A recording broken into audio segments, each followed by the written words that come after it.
السلام علیکم۔ آج کی کہانی ہے دو دوستوں کی اور ان کے کاروبار کی۔ ایک گاؤں میں دو دوست رہتے تھے جو بہت ہی اچھے دوست تھے۔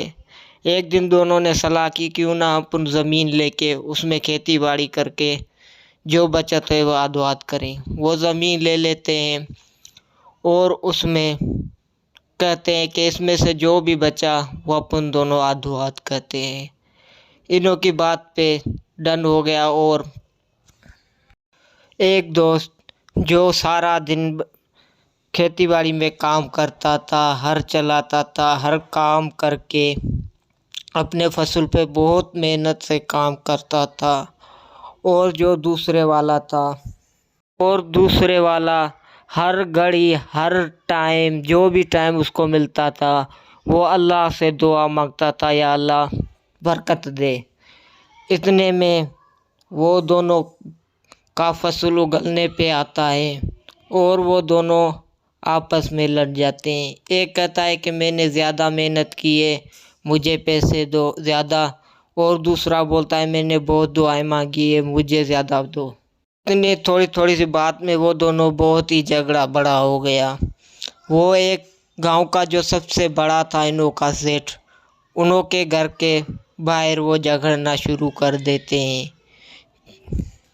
جیسے ہی سیٹھ ان کی آواز سنتا ہے اور جلدی گھر کے باہر آتا ہے، کہتا ہے کیا مسئلہ ہے تمہارے ساتھ؟ ولیج میں کہتا ہے کہ سر ہم نے بنی لی تھی، اس میں سارا دن محنت کر کے اس میں پانی بھی لگاتا تھا، اس کے ہل بھی اگالتا تھا، اس میں بیج بھی ڈالا، کھیتی باڑی کا جو سارا کام تھا وہ میں نے کیا، اور یہ بول رہا ہے کہ زیادہ حصہ میں لوں گا۔ اور وہ دوسرا کہتا ہے کہ سر میں نے ہر گھڑی ہر ٹائم اللہ پاک سے دعا کی تھی کہ اللہ پاک ہمارے کو برکت دے، اور وہ سیٹھ سوچتا ہے ان دونوں کو چاول کے فصل کے کچھ دانے دیتا ہے اور بولتا ہے جو اس میں سے زیادہ دانے صاف نکال کے لے کر آئے گا، چاول زیادہ نکل کے آئے گا، اس کو بڑا حصہ ملے گا۔ اور وہ دونوں جیسے ہی جاتے ہو، کل صبح آتے ہیں تو ولیج میں ان کے چاول ہوتے ہیں، اور دوسرا جو اس کا دوست تھا وہ خالی ایسے ہی آیا۔